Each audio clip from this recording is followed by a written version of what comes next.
Let's resume the session with refreshed minds. Before proceeding, let's have a small recap. Has today's session highlighted the importance of learning from failures, building confidence with positive attitude, stepping out of comfort zone to discipline, and taking ownership while gaining practical experience, offering meaningful takeaways for personal and professional growth. As we move into our next session, we turn our attention to the crucial subject of investment and fundraising. Mr. Govind Raman, as the founder of Global Funders, a founder-first capital enablement and fundraising advisory platform that helps startups build investor readiness and execute structured equity and debt raises. With close to a decade of experience across angel investing and venture advisory, he has facilitated fundraising across technology, consumer, fintech, healthcare, and deep tech sectors. Previously, he was associated with Mumbai Angels, where he played a key role in deal sourcing, due diligence, sector research, and managing end-to-end funding rounds. He has built strong working relationships with over 150 angel and institutional investors. An electrical engineering graduate from Penn State University with an MBA in finance from SIES College of Management Studies. He brings analytical depth combined with strong empathy. It's my honor to invite Professor Sujata Rao to felicitate our respected guest as a mark of our appreciation.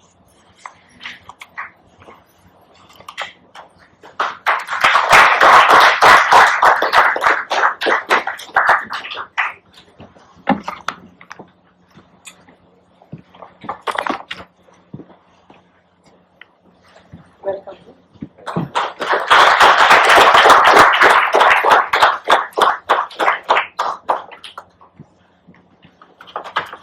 Thank you, ma'am. Please welcome Mr. Govind Raman, founder of Global Funders, who will present his perspectives and thoughtful insights with us. Thanks a lot. I know it's been a long day, long amount of sessions. Thanks a lot for taking your time. Thank you to the SIES faculty. Thank you to Pankaj Saida ma'am for inviting me. I was a student here myself. I did my MBA in finance or PGDM in finance about 2017-19 pass out. So feels very nostalgic. So great to be back. So won't take much of your time. So I will try to wrap it up within 20-25 minutes at max. So let's get started. You guys understand, I'll try to keep it interactive. We have a question and answer session towards the end. But so you guys are aware of venture capital, right? Venture capital, startup fundraising, it comes in the news. Great. So venture funding, there's two sides to it. One is founder raising funds. One is investors who are where venture capital funds invest funds in the company. So being in the middle of both, you get to see the same deal through both completely different lenses. One is to the founder lens and one is to the investor lens. I'll quickly just run you through how it works. So founders essentially see a fundraise as validation, and it's a fuel for growth, fuel for growth for their company, where essentially for them it's a sales deal that they're closing in a long-term basis to get to the next level. How do VCs see your investment? VCs view investment as asset allocation and risk management. We look into basically the asymmetry, contrasting founders' optimistic sales funnel, how founders look at the sales in terms of optimism, how they pitch their company, what pitfalls they face during the deal process, and also how VCs look at the same deal through a skeptical buying engine and see how they collide in term sheet, lot of psychological bias, essentially how certain clauses needs to be negotiated. So it's at the end of the day, it's the art of negotiation which comes into play between the founder and the investor. founders learn, savvy founders learn that beyond numbers, storytelling is key. So one is in terms of the company, when a founder pitches a company for funding, they look at traction, validation, and other places that the VCs look at. But the founder tries to pitch to an investor in terms of the pitch. Without this funding, the wave would be coming, and the founder packages the company as a vision plus proof to convince the VC to invest in the company. So with that in background, let's move forward. Excellent. So one simple question would be, why do profitable companies get rejected by VCs? Here, the main objective of a VC is they need to find an outlier outcome. So the way a VC fund math works is, if there is 100 crores to invest, they'll invest in, let's say, 25 companies of 5 crore each. At least 2 of those companies or 1 of those companies, they hope to be a fund returner, to give a unicorn dollar valuation. So that's the outlier math that they are looking at, and that's the reason why even in terms of a founder, if he's investing, if he's thinking it's a good business, VC is essentially not investing in a good business. So they are looking for an outlier outcome that can materially move their fund. This single incentive explains various rejections that happens, that founders are not essentially transparently shared by. So so in terms of VCs, so they also look at various profitable in terms of VCs internal valuations that they look at the company. Even if it is profitable, they look at whether the company can be venture scalable. So essentially, they look at it as a fund return company. So, for example, a 200 crore revenue top line. You guys understand all mix of finance marketing students. Right?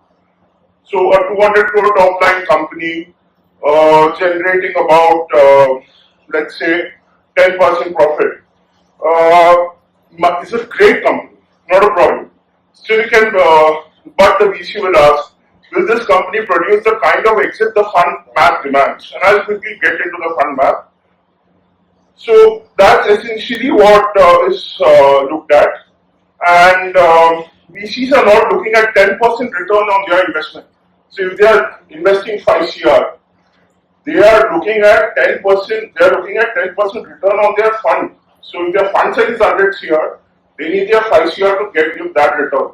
So that's the math they are looking at. So in terms of an example, if a $100 million fund company, as I just touched upon, the company for an early stage company, if it's a 100 or let's take an example of a $200 million fund, and the fund owns 20% of a company. At exit, that company must be valued at 1 billion. So the 20% of the investment of the company returns only the fund 1x multiple of the fund. So that's the major reason why VCs say no to merely good opportunities, and the startup VC betting on exponential power law, not on immediate cash flows. So for immediate cash flow generating businesses, debt would be a better option. There are multiple stages of debt, venture debt, revenue-based financing, but this is one reason why venture capital funds do not look at good outcomes, they look at potentially exponential outcomes. Next slide. Now, how does a founder see a company? Founder sees a company as a rocket, and the VCs sees it as a risk. So this is essentially where the asymmetry exists. Founders are selling possibility, VCs are seeing probability. So for VCs, skepticism is rational. Saying yes costs VCs both time, reputation, portfolio attention, and saying no is cheap. So that's why they essentially come back with a polite no. And VC operates on finding reasons not to invest. So I just touched upon what portfolio attention is. So let's say a 100 crore fund is there, and the company has VC fund has invested in about 25 companies, and this fund was launched 10 years ago, or 11 years ago in 2015. So they might have a portfolio of companies that they have essentially built over a single point of time. So which there are multiple companies. So you guys must have seen Grow IPO which are coming up, which just did come up, multiple other IPOs. So these are essentially returns that the VCs come. So for them, their management is also managing those portfolio companies and also looking at how other reputation etc. works in the company. Now, what are some parameters that the risk parameters that the VC sees in a company, on a founder? One is market size uncertainty, whether the market is too big. Then the next is go-to-market risk. Then is the team execution risk. Even if the team is strong pedigree, they look at the execution. What's the team execution risk? What is the competitive risk? Regulatory risk. So you guys are aware of the gaming this, right? Overnight, the government it was in progress, it was in build, but overnight, multiple gaming companies had to pivot and switch gears because there was a ban by the companies. Regulatory risk and pricing power and churn and cap table and financing.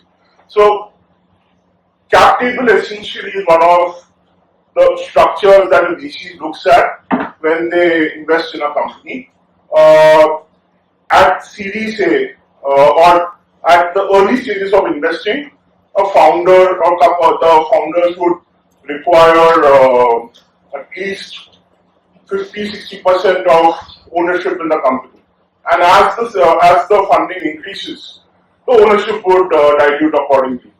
So that's one of the things they look at. And another point they look at is financing. Whether the company can essentially have possibilities of financing in the future rounds. Will the next round fundraising happen in a tighter market? So in the 2021-22, there were multiple funding rounds that happened. There was a funding bubble as such. Because of COVID, multiple angel investments, a lot of funding did happen. But then that got followed by 2023 funding slump. Will the company be able to raise funds in a tighter environment? So that's what a VCs look at. Then another point that a founder normally tends to be opaque on is the investments committee dialogues or the investment committee debates that happen within a VC fund when the deal manager sells it internally.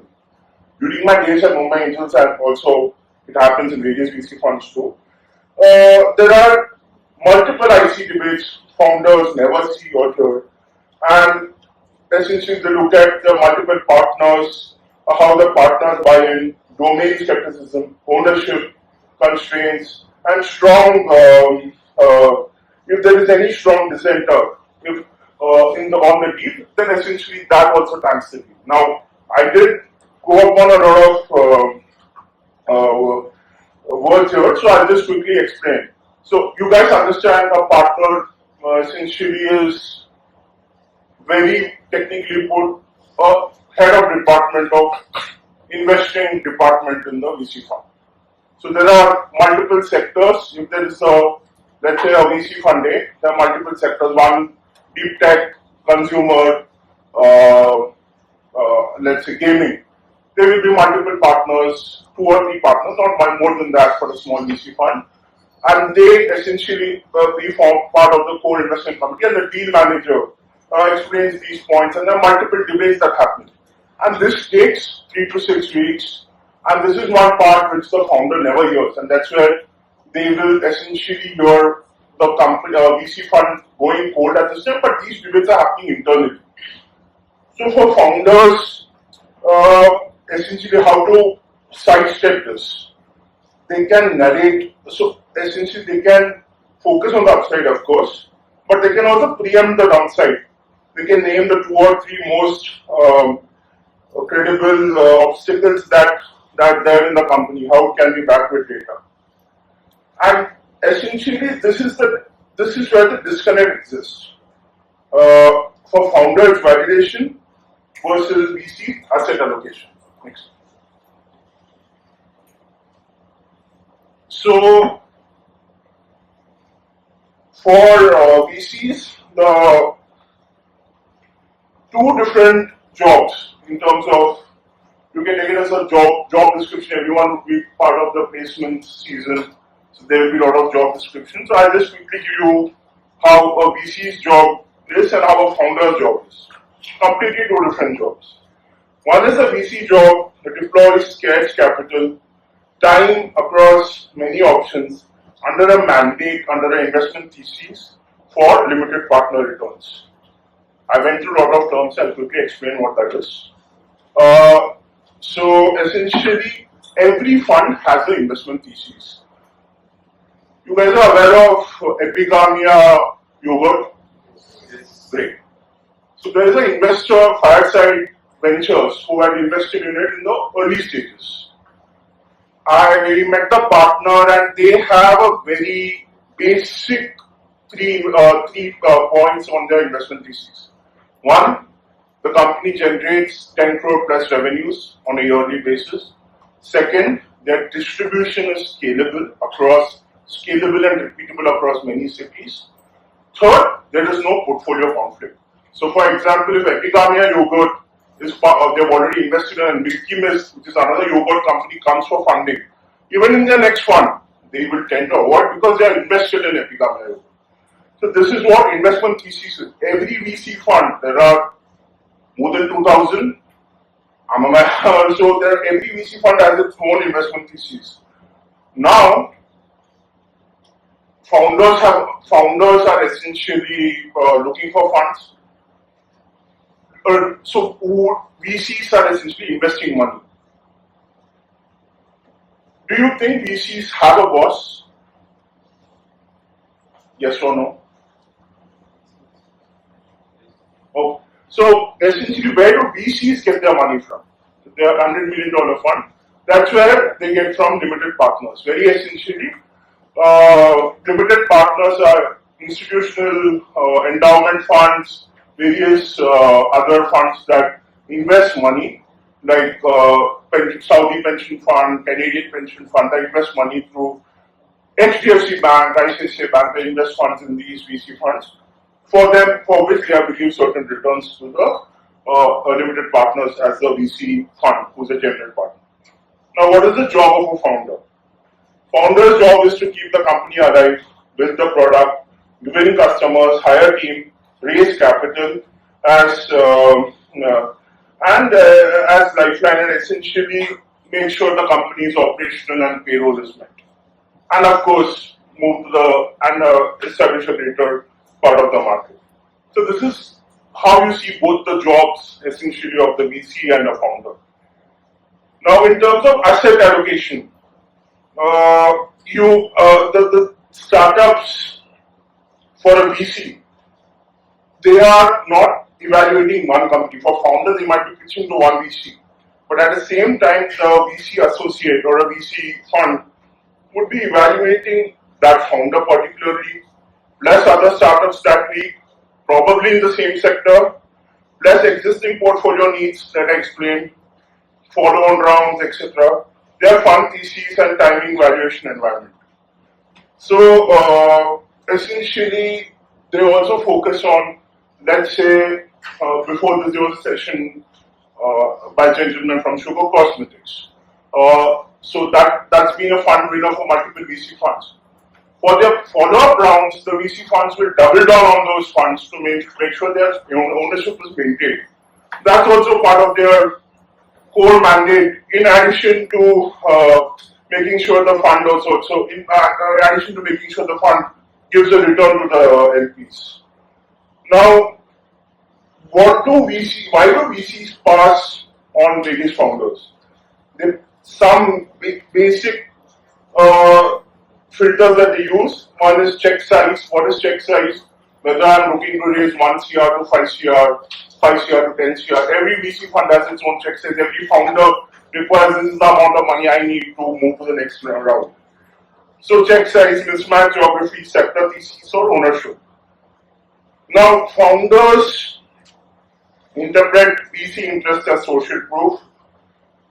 This is where the psychological social validation proof comes into play.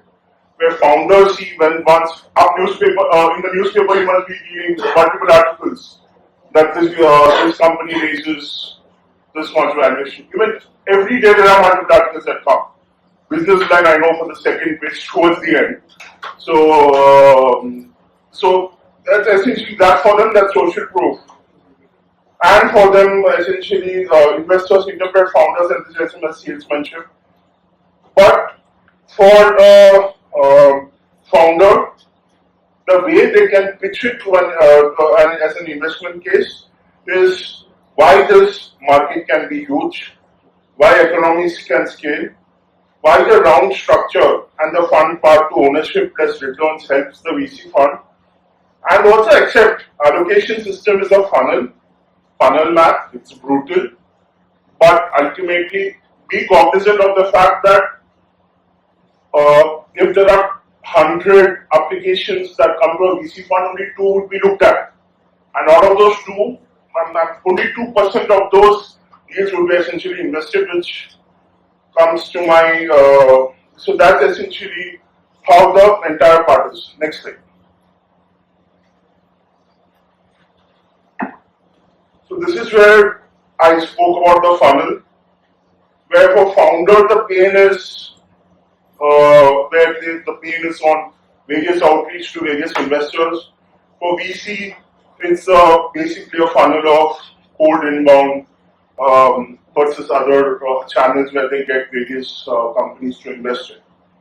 So, the first point, cold inbounds, or if you, let's say if you meet a VC fund and you get their email ID through some database and there's an email that you send.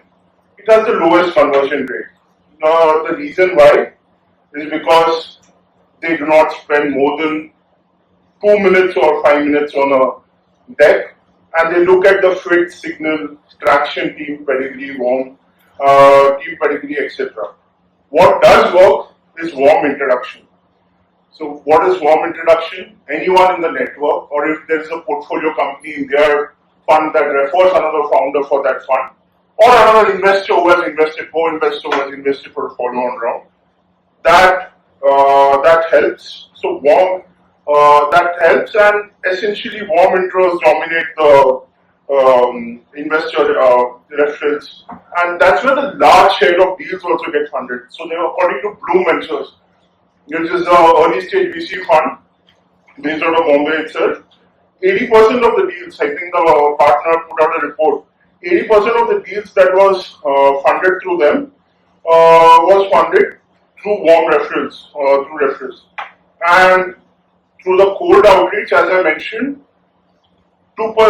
they just looked at 2% of the deals that came in through cold outreach. And out of those 2%, only 2% were probably even seriously considered. The data for how many were funded was not put out. But that's the reason why cold outreach fails. So for VCs, it's just not, so for VCs or for founders, for that example, it's not just noise, but it's mistargeting. So for example, as a founder, I'm looking to raise funds for my company. I email 200 funds, but only 300 make the state, sector, check size, enforce, and essentially the conversion here, since only the fits here, the conversion is much worse. So here the fit, which is a filter, is even looked at where a company is fit for investing before quality. And there's a lot of hidden work that goes into fundraising once and all it goes through the entire process. I'll quickly run you through the process. Once there is an initial outreach, then there is a associate that takes a call, then there is a deep dive call, then there is a partner call. Then partner call which explains the business model, the revenue model, the traction.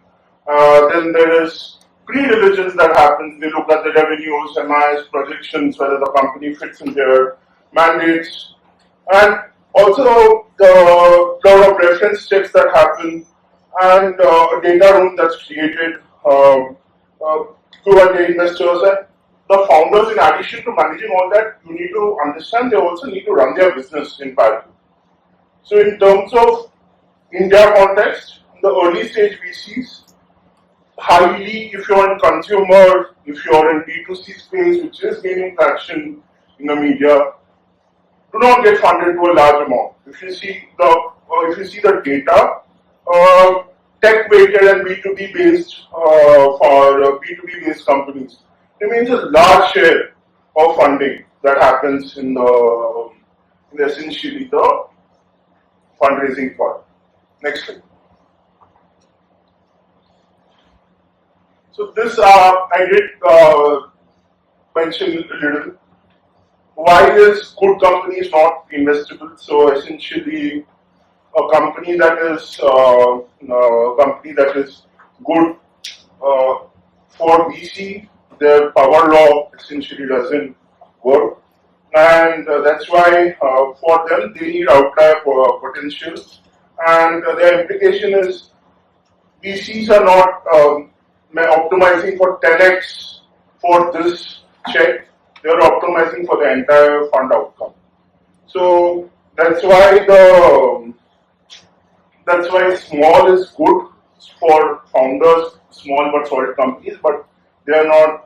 There's essentially a distribution reality where venture funds are not able to return their funds. So 30-40% of the venture funds are not able to even return 1x of their capital to their limited partners. So for them, they are under a tight scanner to make sure that their funds are essentially deployed in the right manner, and that's why they, and as I mentioned, they concentrate on breakout winners and rational under power law dynamics. So hence for the founder, essentially the point is they are for them, even though they feel their revenues are good, for VCs they look at the exponential returns. So this is where the math, including time, works differently for founders and investors. Next. So in essentially for founders, a startup's runway is a hard deadline. A VC's fund has a multi-year deployment. So for startups, it's 7 to 10 months. They have 10 months, they need to raise funds, they need to operational capacity, they need to deploy funds, they need it for marketing, finance, various other things. Probably at max 15 months. For VCs, that time window is 7 to 10 years exit for the same fund. So for them, moving from one quarter to another quarter and delaying their fundraise is not as big as a problem. As for the founder, it might be the difference between whether the business is alive or whether the business might not survive over the next quarter. But for the VC, that if they for them, essentially waiting the quarter also gives them an added advantage to make sure to see what traction is happening, how is the company performing, and also essentially how the company is performing and how the fund also returns and how their funds, if at all they invest, will return to the fund. Now this is where a concept I want to bring in is about the IRR. You guys must have obviously learned it. So for VCs, they look to, they care about time, but not to a large extent as founders. But IRR does penalize long durations, but for them, the time horizon is much larger.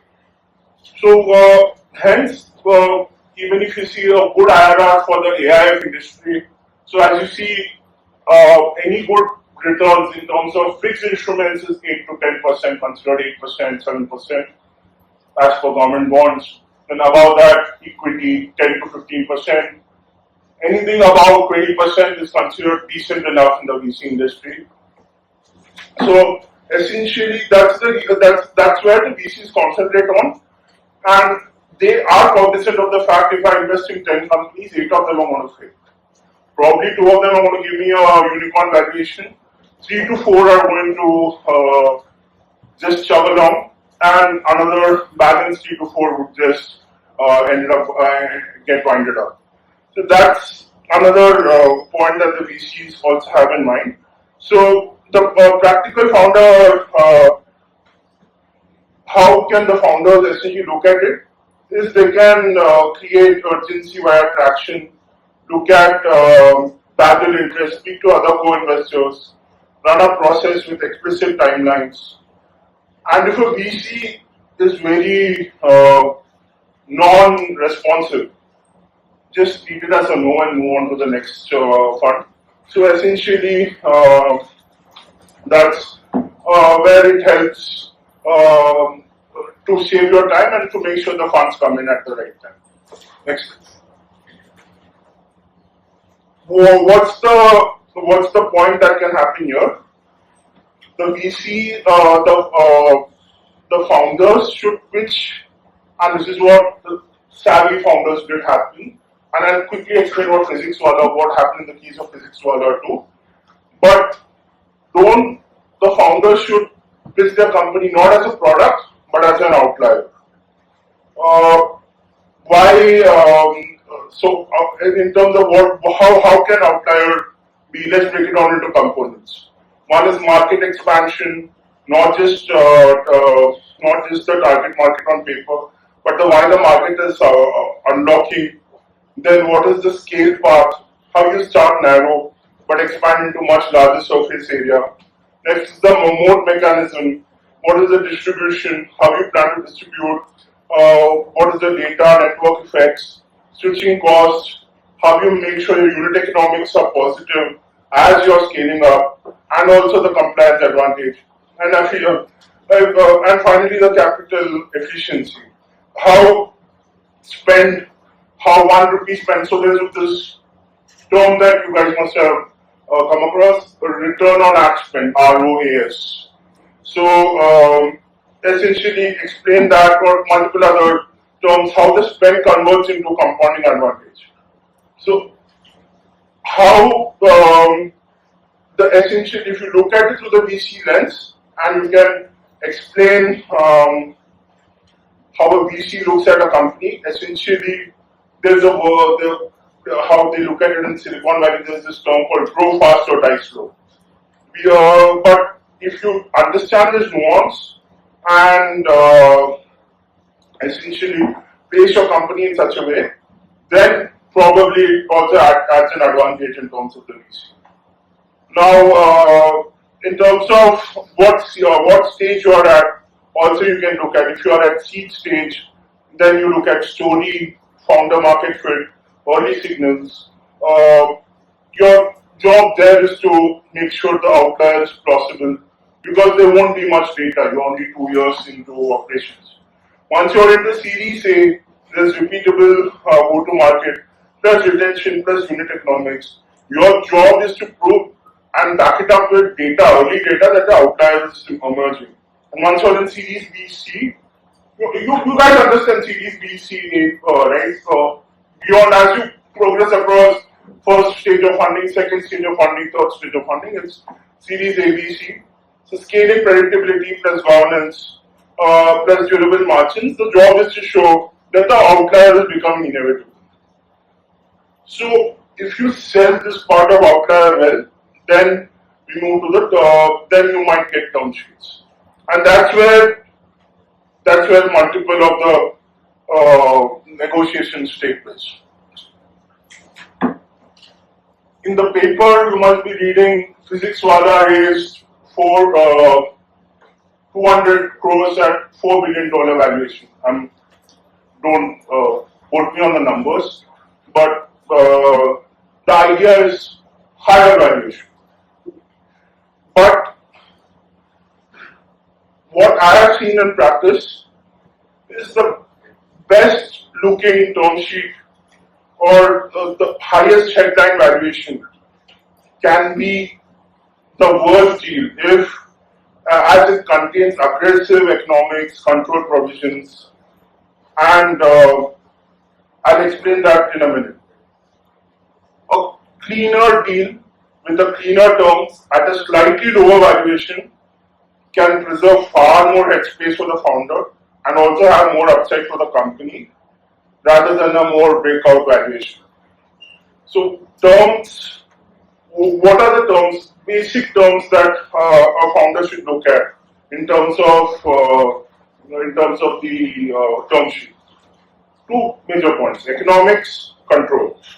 What is economics? In terms of economics, I look at what my valuation is, what my option pool is, and these are terms that run over, not needed to get in detail now. Liquidation preference, participation dividends. Liquidation preference comes into play when the company is raising a down round in a tight market and they are not able to raise rounds. That's when liquidation preference comes into play. Second part of the term sheet is control. This is where board seats, where essentially who handles the board, how many board seats does the investor get, protective provisions, veto rights, information rights.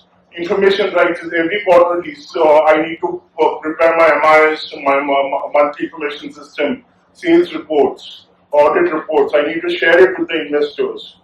Tag along founder vesting and approval threshold. So once an investment happens, there's a founder vesting that happens. The idea for the VC is to protect his investment. So they would require essentially a 3 to 5 year lock-in. That's the standard terms. So those are broadly where the term sheets. Some terms that come up in the term sheets and then followed by the SHA, which are the definitive documents. Then given by where do these toxic? There are now places where toxic terms does approach.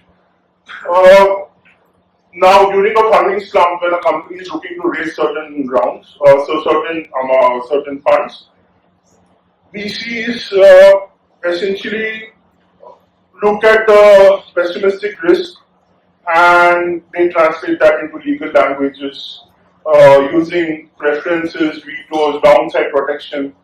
And founders often see date because they need to keep their company afloat, and probably there are companies that do raise funds. It does happen. There are companies that raise funds with a lot of terms that are not founder friendly. A rule that founders must essentially follow in this wide term sheet negotiation is looking at it as a pricing risk. If VCs is asking heavy protection, then the founders need to understand or ask, what risks are we seeing that is not being addressed, and also address the risk and probably refuse the protection. So what's the end game here? It's not founders versus VCs. So this is where essentially the VCs and founders should look at incentives and both should be aligned. Fundraising feels adversarial because of asymmetries, but value creation is cooperative. The goal for a founder is to find an investor whose risk appetite and vision matches their company's path. So essentially, what does alignment mean? So they can be looked into three major buckets. One is outcome alignment. Are you both aiming for the same scale and timeline, or will execution appear later? Governance alignment. What decisions require approval, and will that help or hinder speed? support alignment, what does the VC actually do post-investment hiring, go-to-market, follow-on customers, and do you want to strike? And finally, communication alignment, how information flows between the founders and the VCs, and here trust is the real currency. So one example that you guys, if you looked at Physics Wala, it was a bootstrap business for 10 years. It didn't raise any VC funds. 3-4 years ago, it did raise VC funds at a unicorn level valuation. And within the next 2 years, it incurred losses. It was a profitable business. Why did that happen? Because VCs wanted the outlier success. It did acquisitions beyond its unit economics could digest. But still, for VCs, it's still acceptable because for them, if it's an outlier success, I'm okay. It performs well for my portfolio. But for Physics Wala's case, they have corrected path now and in a much calmer, in a much cleaner way. So essentially, once the founder looks at this asymmetry, the mindset, they can look within essentially and essentially have a shift in the mindset where approval is not needed and the partnership should be negotiated between the investor and the founder. Last one. So,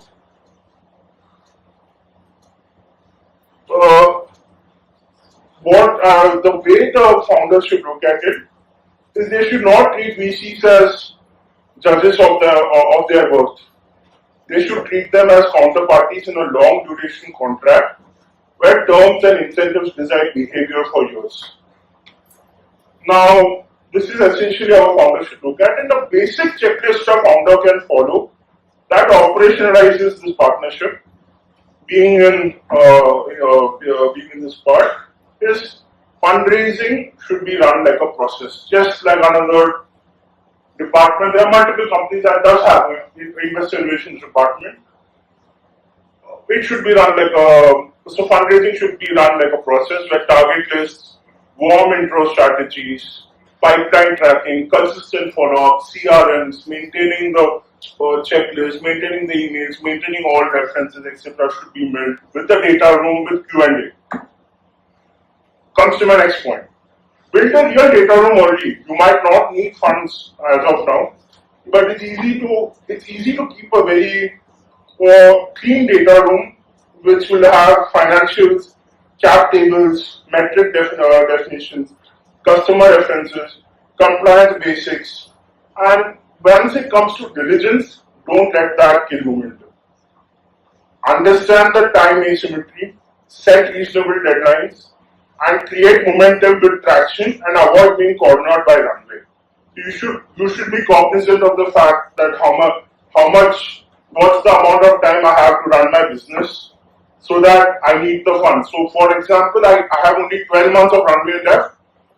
I need to raise funds from 0 to 6 months to make sure by 8th month the funds are in so that I have 4 months buffer left. I should not be raising funds at 6 to 12 months where I'm at last 2 months left of runway. And essentially choose the right incentives, look at VCs as partners, align on scale, pace and governance. And one point that founders should look at is deal isn't done until the funds are into their bank account. Deals 50 to 50% of deals die in diligence. So one example for Go Mechanic. 3 years ago, SoftBank had a $75 million term sheet signed and funds to be invested. During diligence and found out that the revenue metrics were not properly communicated. That came out. The funding didn't go through, and then we all know where Go Mechanic is today. So essentially, there are multiple other places where investments have collapsed during diligence. So now, this is one thing I'll quickly run through is how does the fundraising process work. There is an intro call, then there's a partner call, then there is a deep dive call, then there's a term sheet that's issued. Then this is where the due diligence happens, where the VC appoints a third party legal, financial, technical due diligence on the company. This takes 6 to 12 weeks depending on the company. There's a financial, legal, technical due diligence done, put back to the investments committee in the VC fund. This is where the VC fund goes cold to the founder, and then essentially post the diligence, post all the risks are highlighted. Then there's a definitive documents that are drafted, which is the shareholder agreement and the share subscription agreement. Then there are certain condition precedents, if there are certain risks that are highlighted, that does get drafted into the conditions precedent in the shareholder agreement. And then finally, once the SHA is signed, the funds are wired to the company. So one major takeaway I would like to close is if fundraising can become essentially easier if the founder stops trying to be liked and starts being investable. Essentially through controlled risk, clean process, and through proper terms. So yeah, so this is what I wanted to quickly run you through. Okay, thank you guys.